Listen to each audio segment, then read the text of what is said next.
Hey, everybody. The purpose of this broadcast is to examine American Cold War ideology through the lens of four specific theoretical philosophies. And together, these four philosophies coalesce or come together to formulate the Weltanschauung, or the worldview held by the United States during the Cold War. Some may even argue that these philosophies are held by some politicians today in the 21st century. So it's very important to understand these. Another reason why we need to understand this theoretical framework is because this gives us a basic understanding of why the United States acted the way it did during the Cold War, from 1945 to 1990. The four philosophies that we're going to discuss today are John Winthrop's 17th century vision, American exceptionalism, Thomas Jefferson's notion or idea of an empire of and for liberty, and Wilsonian idealism. The first philosophy that we're going to take a look at is Winthrop's 17th century, that means 1600s, 17th century vision. Now, he said something very remarkable in a speech called A Model of Christian Charity. This speech was given in 1630. And what he says in this speech is really fascinating stuff. He says, "For we must consider that we shall be as a city upon a hill. The eyes of all the people are upon us." Now think about that geographically and physically. A city upon a hill. You are looking up at this hill. And on this hill, there's a city, a very marvelous city, a city that you want to copy. That's what it's all about. A city upon a hill. You look up at this city, you say, wow, this city is really unbelievable. I want to copy it. That's what that means. But something else he says that's very remarkable. He says, the eyes of all the people are upon us. That's very significant. Let's break that down.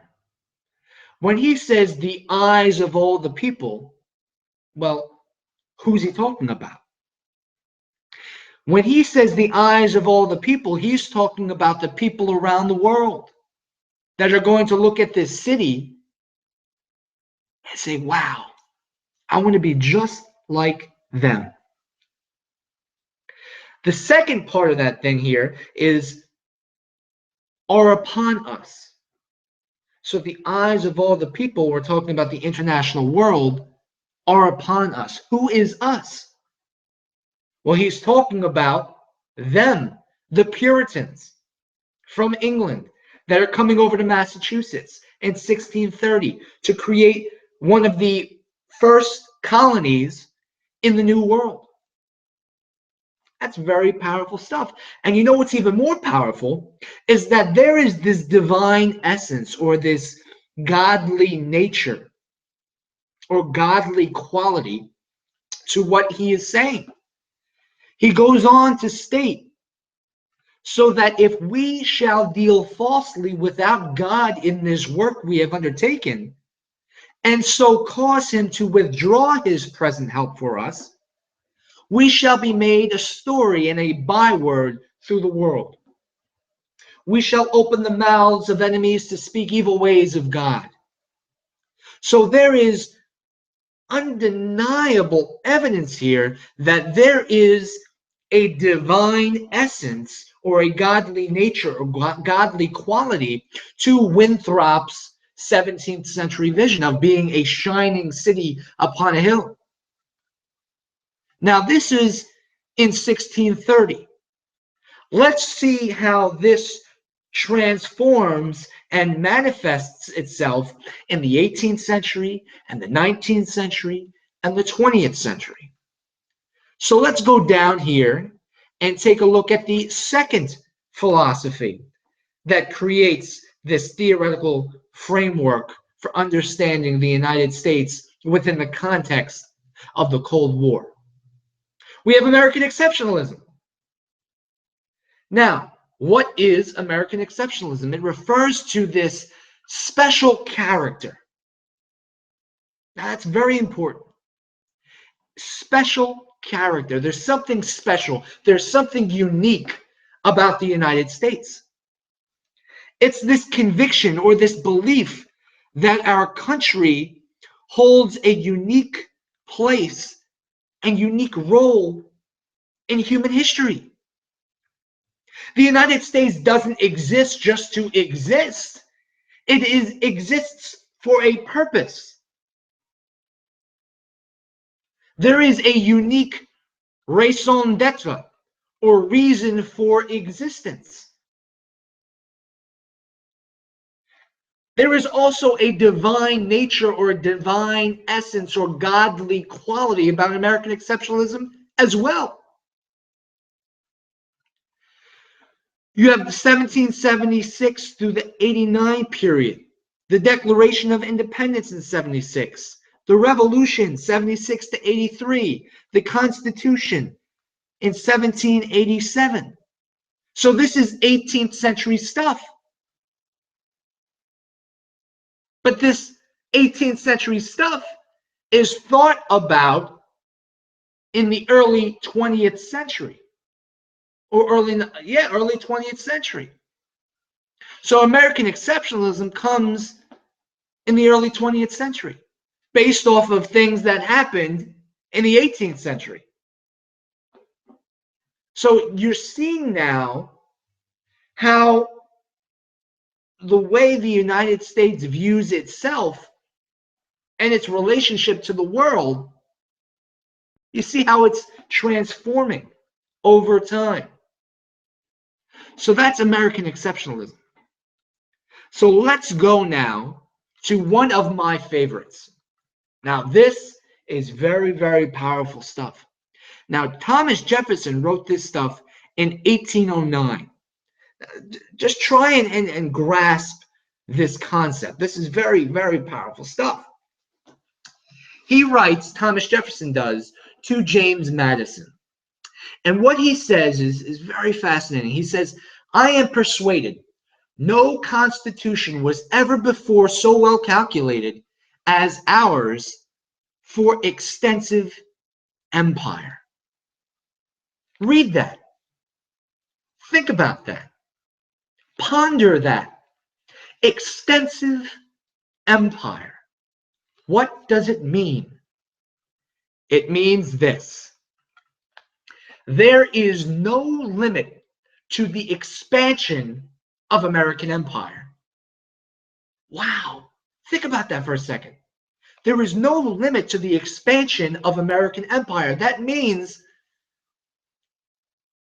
that empire, American empire, is not restricted to the North American continent. It means that it is not confined to East Coast and West Coast, New York and California. Empire, American empire, transcends borders.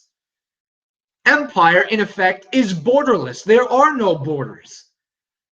Now, how powerful is that to say to James Madison, as Thomas Jefferson did in 1809? He says, barbarism has been receding and will in time disappear from the earth. Now, think about this for a second. Barbarism. To me, that screams white man's burden. That we have an obligation, a duty, to correct backwards societies. We have an obligation to make other societies that are primitive or old, we have an obligation to make them like us, more modern, pushing these backward societies into modernity. It's all about progress.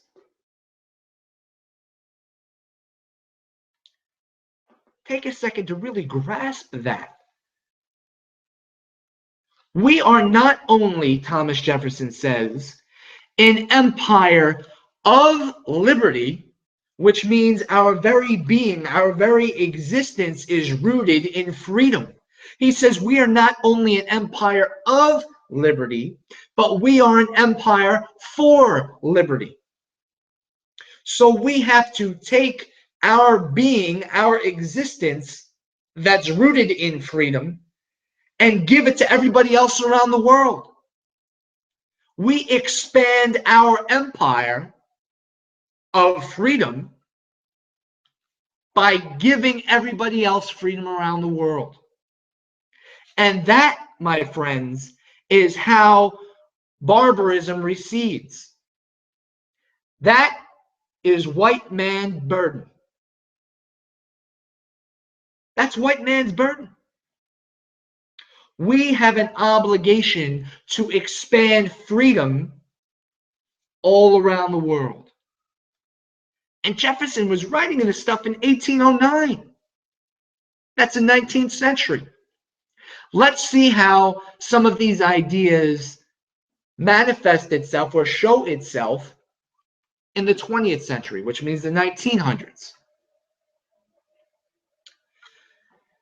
Woodrow Wilson and Wilsonian idealism is the fourth philosophy that we're going to talk about. And if you really think about this thing for a second, all Wilsonian idealism is, it's basically everything we just talked about. That there is a divine plan or divine essence or divine being in Wilsonian idealism, just like there was this divine essence and godly quality in John Winthrop's 17th century vision of being a shining city upon a hill. This is a version of American exceptionalism where the United States has a unique raison d'etre or reason for existence. And Wilsonian idealism is rooted in this idea of proliferating democracy throughout the world.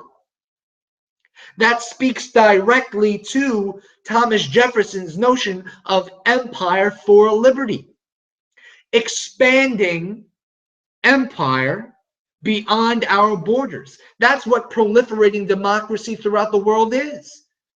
It's giving everybody else democracy, giving everybody else freedom, giving everybody else what the United States has. Really, really powerful stuff here. Now, in the early 20th century, Woodrow Wilson says something remarkable. He says, that we have to make the world safe for democracy. And we ended up entering World War I after he said that. Make the world safe for democracy. Well, one has to ask oneself, why do we have to make the world safe for democracy? Well, because it's vital, it's imperative, it's important to our survival. Because if we proliferate democracy, that means we have democracies that are springing up all around the world. And we have democracies springing up all around the world. We have allies that are springing up all around the world because democracies don't fight each other. They help each other. So by giving the world democracy, we are giving ourselves allies, which helps us survive.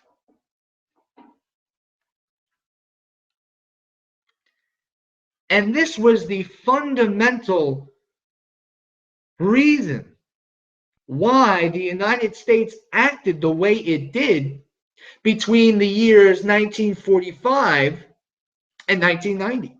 Some argue that we act the way we do today because of these four philosophies. And that's something we'll talk about later on in the year when we talk about the war in Iraq and the war on terrorism. But this is very, very powerful stuff here. So let's recap real fast. We have Winthrop's 17th century, which means 1600s, vision of being a shining city upon a hill, that the eyes of all the people are upon us, and there is this divine quality or godly essence, godly nature to Winthrop's vision. Then we have American exceptionalism, where it's saying that we have a unique role or a unique reason for existence, a special character, if you will.